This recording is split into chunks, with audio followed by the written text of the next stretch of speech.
प्रणाम, नमस्कार। बहुत स्वागत है आपका उस कार्यक्रम में जिसका नाम है हे प्रभु आनंददाता, और उसके एक और नए एपिसोड में आपका स्वागत है।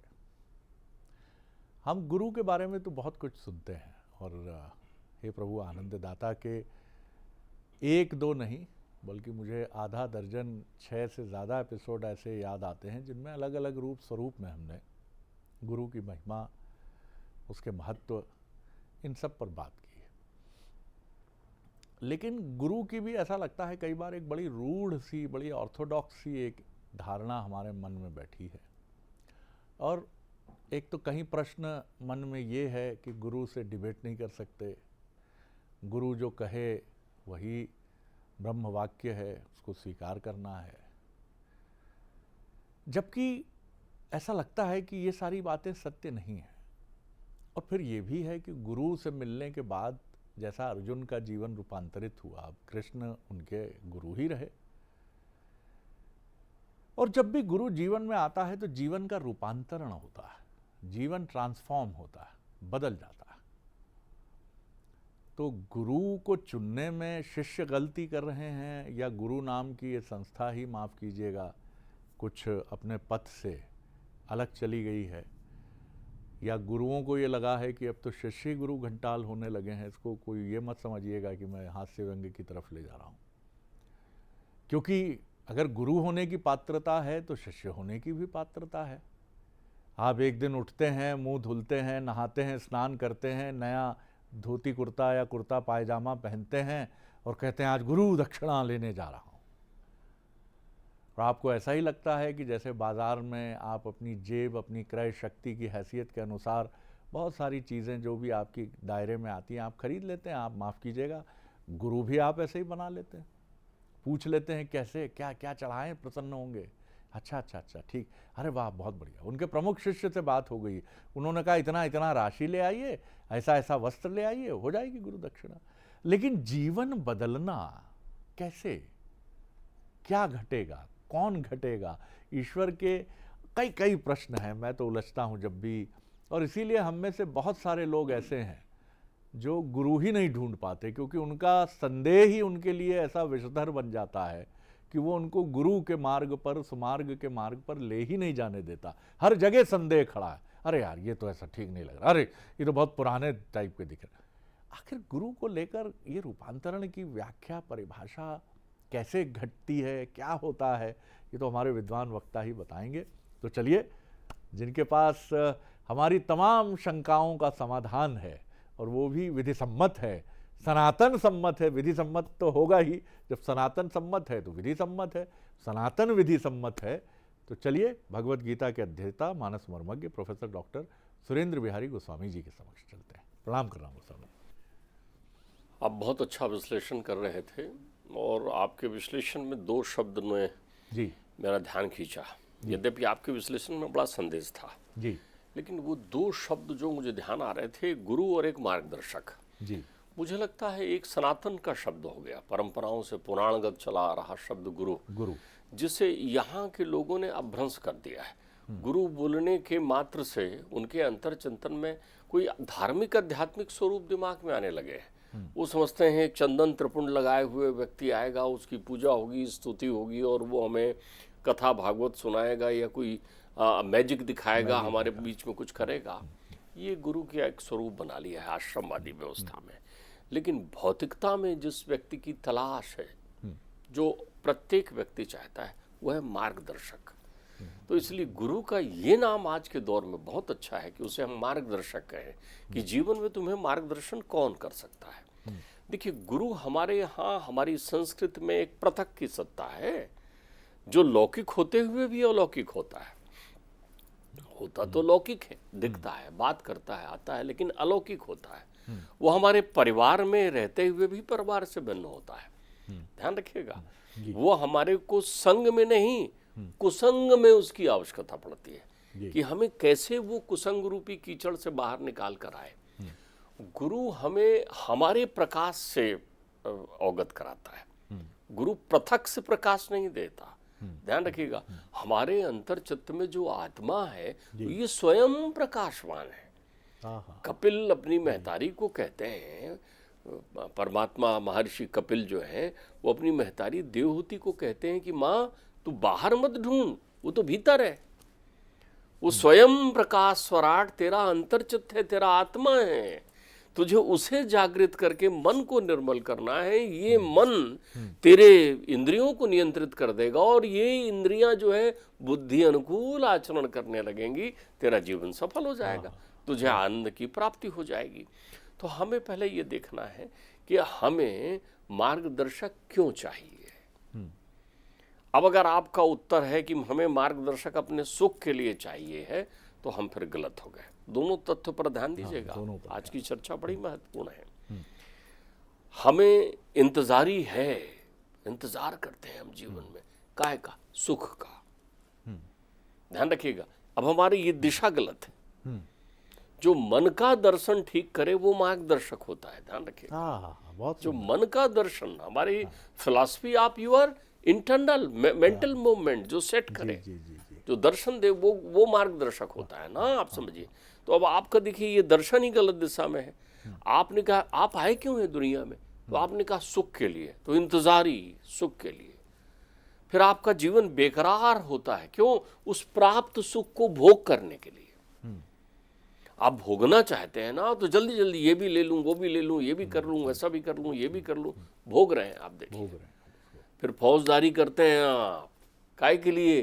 कि ये चला ना जाए, जो आ गया है सारे उपक्रम करेंगे। आपने देखिए, आपने प्राप्ति ही गलत किया है, आपने भोग ही गलत किया है, फिर आपका संघर्ष ही गलत चल रहा है कि वो चला ना जाए। वो था कब आपका, वो था कब आपका? अब आप देखिए मार्गदर्शक नहीं है जीवन में, तो वो फौजदारी आपकी प्रारंभ हो जाती है। फिर आप भास से रिश्ता बना लेते हैं, आभास के साथ जुड़ जाते हैं, जो है नहीं। शरीर के रिश्तों के लिए आप संसार में नहीं आए, शरीर के रिश्तों के लिए तो वो हिरण भी आई थी ना, जिसे शेर खा गया। शरीर के रिश्ते से के लिए तो वो हिरण भी आई थी ना। अंतर इतना है कि उस हिरण को शेर जो है 5-10 साल बाद दुनिया में आने के 2-5 साल में ही खा गया, तुरंत ही खा गया। आपका परिवेश सुरक्षित था तो आप 50-100 साल तक चले, लेकिन खाएगा ना काल, काल तो खाएगा, काल तो खाएगा ना। शेर रूपी काल तो आएगा ना, सिंह ही काल है। कब तक ये हिरण रूपी शरीर बचेगा आपका? ठीक बात है। तो खाएगा ना। तो जब तक आपकी रिश्तेदारी और संबंध बनते हैं, तब तक आप बाय बाय टाटा करने की बारी आ जाती है। तो फिर आप आए काहे के लिए थे? अगर ये आपको दुनिया को छोड़ ही जाना था, तो दुनिया में आने का आपका उद्देश्य तो मूल्यवान होगा। तो आपकी तलाश होती है कोई मार्गदर्शन दे कि मुझे क्या चाहिए। अब मार्गदर्शक ढूंढने निकले आप, तो मार्गदर्शक आपको ऐसे मिले, भाई पत्थर को तैरा नहीं सकता जल में। आपने एक शब्द का प्रयोग किया, भास, और भास से आभास की एक दुनिया बन जाती है, आभासी दुनिया, वर्चुअल, जो रियल नहीं है, दैट इज वर्चुअल। और जब हम ही वर्चुअल में रहना पसंद कर रहे हैं, तो मार्गदर्शक कैसे मिलेगा? अभी आपने यही प्रश्न किया। अब ध्यान रखिएगा कि हमारी तो कल्पनाएं हैं, रंगीन, लाल, पीली, हरी, नीली, इन कल्पनाओं में खोकर, उनींदा रहकर, स्वप्न में हम खोजते हैं मार्गदर्शक। मार्गदर्शक स्वप्न में नहीं मिलता, सुसुप्ति में मिल जाता है। अच्छा, स्वप्न से ऊपर की सीमा, आंख बंद करने से नींद नहीं आती, लेकिन नींद में हो तो आनंद मिल सकता है आपको। आप सोइए ना, सोना मतलब होता है ध्यान में हो जाना, संपूर्ण ध्यान में। तो ध्यान में ही मार्गदर्शक मिलता है, और मार्गदर्शक ध्यान करने की ही विधा सिखाता है। दोनों बात दम समझिए आप, जीवन में ध्यान ही महत्वपूर्ण है, मार्गदर्शक ध्यान के लिए चाहिए।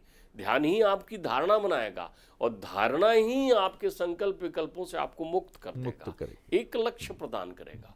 तो अब हम संसार सागर से भव पार होने के लिए पत्थर ढूंढ रहे हैं। क्या ढूंढ रहे हैं? पत्थर को थोड़ी पार करा सकते ना, सवाल ही वो तो खुद, हम तो डूबे सितम तुमको भी ले डूबे।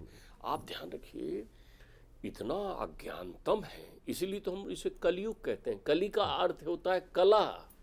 अच्छा, कली का अर्थ होता है कला। आप देख लीजिए ना, आपके भीतर भी कला है, बाहर भी कला है।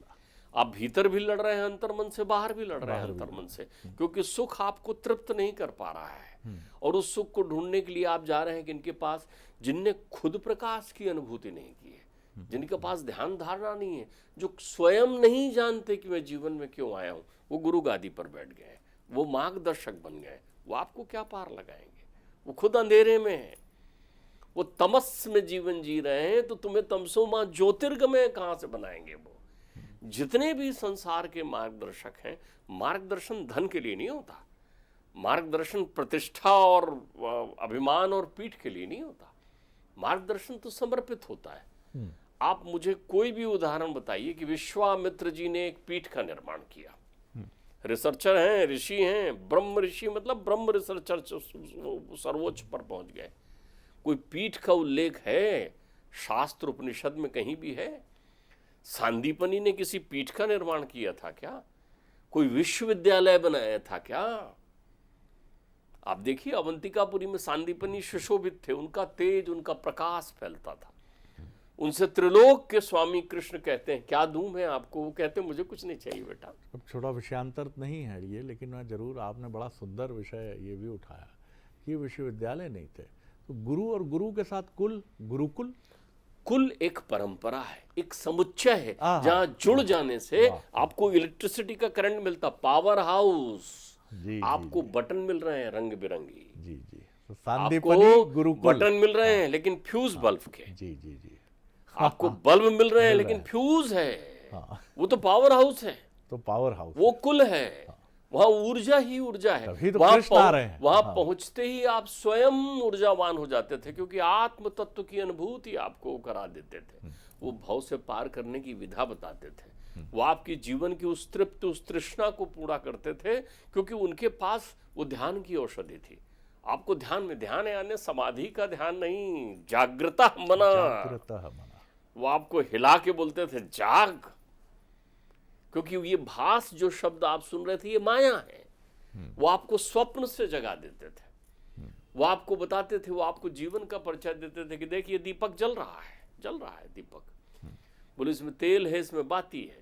सुखदेव जी समझा रहे हैं परीक्षित को, श्रीमद् भागवत में अंतिम उपदेश दे रहे हैं कि देख परीक्षित, संसार को समझ, ये दीपक जल रहा है, इसमें तेल है, इसमें बाती है, और ये जल रहा है, इसमें प्रकाश भी है, लेकिन प्रकाश दीपक नहीं है। तेल है तो प्रकाश दिख रहा है, बाती है तो प्रकाश दिख रहा है, लेकिन एक दिन आएगा जब ये तेल और बाती जल जाएंगे, तब प्रकाश मरेगा नहीं, किसी और दीपक में प्रज्वलित होने लगेगा, क्योंकि प्रकाश अविनाशी है। तेरे जीवन का सार वो देंगे। वो कहते हैं देख परीक्षित जागृत हो जा, तो सो रहा है ना, तो स्वप्न में देखता है कि नहीं कि किसी ने तेरा सर काट दिया? बोले हाँ ऐसा भी देखा मैंने कि शत्रु का सिर विच्छेदन कर रहा हूं, मेरा सिर भी कट गया है। तो बोले तेरे को जब स्वप्न में सिर कटता है तो तुझे उतना ही दर्द होता है ना, वैसी अनुभूति होती है ना? बिल्कुल बिल्कुल वैसी लगता है जैसे मैं मर गया हूं। तो बोले क्या स्वप्न खुलने के बाद ऐसा होता है क्या? बोले नहीं, वैसे संसार स्वप्नम तजमोह निद्रा, मार्गदर्शक मोह की निद्रा से आपको जगाना चाह रहा है, आपके जीवन से इंतजारी का नाश करना चाह रहा है, आपके जीवन से बेकरारी को खत्म करना चाह रहा है, आपके जीवन से फौजदारी का अंत करना चाह रहा है, आपके जीवन में वो रिश्ता उनसे बनवाना चाह रहा है जिनसे आपका है। ध्यान रखिएगा, आचार्य शंकर से श्रेष्ठतम मार्गदर्शक और गुरु संसार में कोई नहीं है, इसलिए उन्हें जगत गुरु शंकराचार्य कहा गया। उनकी उपाधि बनी जगत गुरु उनके नाम से, क्योंकि एक शिव हैं जो ज्ञान के प्रणेता हैं भगवान, उनके अंशावतार के रूप में शंकराचार्य को देखा जाता है कि वो स्वयं आए कलिकाल में इस कलह दुरुक्ति के वातावरण में जीवन का उद्धार करने के लिए श्रेष्ठतम मार्गदर्शक माँ गुरु। जब वो आए तो उन्होंने कितनी सुंदर बात कही। वो कहते हैं कि हमारे देह को देह मत समझे, तो मंदिर है, इसका परमात्मा वो आत्मा है, इसमें बैठा हुआ शिव वो अंतरात्मा है। तो क्या तुमने कभी अंतरात्मा को जागृत करने का प्रयत्न किया? कोई मार्गदर्शक ऐसा मिला जो सुख से विरक्त किया हो, जिसने तुम्हें, जिसने दुख की कहानी को मिथ्या कह दिया हो, जिसकी अपेक्षा तुमसे ना हो, जो आपको ये ना कहे कि सुनो ऐसा उत्तर की तरफ मुंह करके पूजोगे तो ये हो जाएगा, ऐसा हाथ जोड़ोगे तो वो हो जाएगा, जो चमत्कार ना दिखाता, जो आपके जीवन में, अरे आपको कामनाओं से जोड़ रहा है। आप हनुमान जी और शिव जी को इसलिए मान रहे हैं कि वो आपकी कामना पूरी करें। अरे वो आपको विषय विष क्यों देंगे? आपको भ्रम है, ध्यान रखिएगा।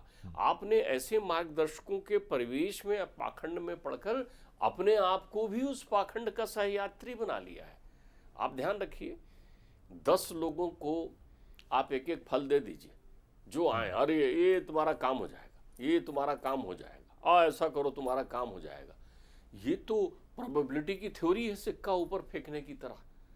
या तो तुम्हारा होगा या तुम्हारा नहीं होगा। तो जिसका हो गया वो बोलेगा कि गुरुजी ने कर दिया। उसका अंतर्मन नहीं जानेगा कि सोहम परमात्मा ने किया है। वो किसी घूसखोरी से नहीं किया है, किसी भ्रष्टाचार और पाखंड से नहीं किया है, वो तुम्हारी सुपारी के बदले नहीं किया है, वो तुम्हारे जल के बदले नहीं किया है, वो तुम्हारे नारियल और उपवास के बदले नहीं किया है। कभी इसको जोड़ा क्या उससे? तुम्हारा स्वयं का प्रकाश है, तुम मुरझाए हुए फूल की तरह बैठे हुए, उतने उदासीन। अरे हर व्यक्ति, मुझे तो कई बार लगता है कि कहीं कलयुग ने हर व्यक्ति को ये शापित तो नहीं कर दिया होगा संसार में कि तुम भी हनुमान जी की तरह तब तक जागृत नहीं होगे जब तक कोई जामवंत आकर तुम्हें ना जाए। बहुत सुंदर। तो मार्गदर्शक तो जामवंत हुए ना, मार्गदर्शक तो जामवंत हुए ना, जो तुमको अब उठा के जगा रहे हैं। का चुप साध रहे हो हनुमाना। तो तुमको बशर्ते तुम आंख बंद ना किए रहो, सोए रहो। तुम सो जाओ, तुम्हें कोई जगाएगा। सोने का अर्थ होता है समर्पित हो जाओ, मान लो, जान लो, समझ लो। लेकिन तुमने तो अपने कामनाओं के विष की मांग की है। ठाकुर जी बैठे बैठे मुस्कुरा रहे हैं, बताओ इसको इतना दुर्लभ जीवन दिया। मेरे पास आया था, मैं सोच रहा था इसको अनंत जीवन के कोटि पुण्य फल और न जाने क्या क्या दूं, और ये तो मुझसे मांग क्या रहा है।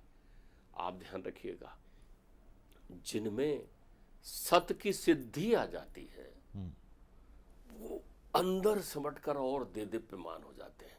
फिर वो ऐसा घूमते नहीं कि चले आओ चले आओ। लेकिन जिनके पास कांच होता है, हीरा नहीं, वो अपने कांच को चमकाने में लगे रहते हैं। हमारे यहाँ एक बहुत अच्छा उदाहरण पद्म पुराण में भी है, ध्यान रखिएगा। हमारे यहाँ ये शिव पुराण में भी इसका उल्लेख आया हुआ है। एक नरोत्तम नामक विप्र की बात कही गई। उसने तय किया कि मैं अपना जीवन तपस्वी के रूप में व्यतीत करूंगा। तो नरोत्तम तपस्वी हो गया, अनंत तपस्या की उसने वर्षों, और तपस्या करते करते, ध्यान धारणा करते करते अंतर्मन का प्रकाश चमत्कृत होने लगा। तो चमत्कृत जब प्रकाश होने लगा तो वो उसका तेज बढ़ गया। अब एक दिन वो ध्यान में था तो ऊपर से एक पक्षी ने उस पर बीट कर दिया, कुछ मैला गिरा दिया। क्रोध से उस पक्षी की तरफ देखा, क्रोधाग्नि तीव्र करके उस पक्षी की तरफ देखा। उसके दृष्टि मात्र से वो पक्षी भस्म हो गया, क्योंकि तप का तेज था उसके जीवन में। तो जब वो पक्षी भस्म हो गया तो उसे तुरंत एक अंतर्मन का आनंद उत्पन्न हो गया, मेरा तप जागृत हो गया है। ध्यान रखिएगा, तप जागृत होने का अर्थ होता है तपो न तप्तम वै में तपता।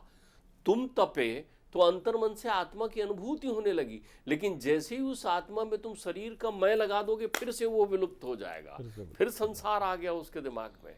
अब वो निकला भिक्षाम देही मांगने गृहिणी के यहाँ। गृहिणी अपने पति की सेवा कर रही है आराम से, उससे जाकर कहता है भिक्षाम देही। उसने कहा ठहरो महाराज जी, अभी मैं पति की सेवा कर रही हूँ, थोड़ी प्रतीक्षा करो, मैं आती हूँ, मेरे पति बीमार हैं। खड़े रहे और वो बाहर भिक्षा लेके आई तो बोले तू समझती नहीं, मेरे को जानती नहीं मैं कितना तेजस्वी हूँ, विलंब किया तुझे शाप दे सकता हूँ मैं, अभी यहाँ जला के राख कर दूंगा तुझे। तो भिक्षा देते हुए प्रेम से कहती, सुनो महाराज, मैं वो पक्षी थोड़ी हूँ जिसको तुम जला दोगे। वो चमत्कृत हो गए, माँ ये विधा आप में कहाँ आई? अरे बोले मेरे में क्या विधा है, कोई विधा नहीं है मुझ में। अगर मेरी विधा को समझना है आपको तो आप उस कसाई के पास जाइए जो वहां पर अपना कार्य कर रहा है। तो वो वहां पहुंचे कि भाई इस विधा को पहुंचे, जाने वहां कसाई के पास पहुंचे तो कसाई अपना चमड़ा बनाने का और जो भी काम था वो अपना कर रहा था।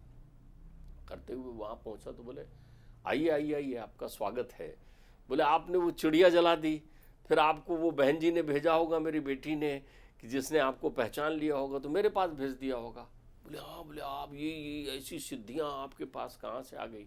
बोले ये सिद्धि नहीं है, बोले हम लोग भीतर की यात्रा में रहते हैं, हम अपने आप को जानने का प्रयत्न करते हैं, बहिरंग नहीं रहते। बहुत जो सोहम को जान गया परमात्मा को, उसके त्रिनेत्र खुल जाते हैं।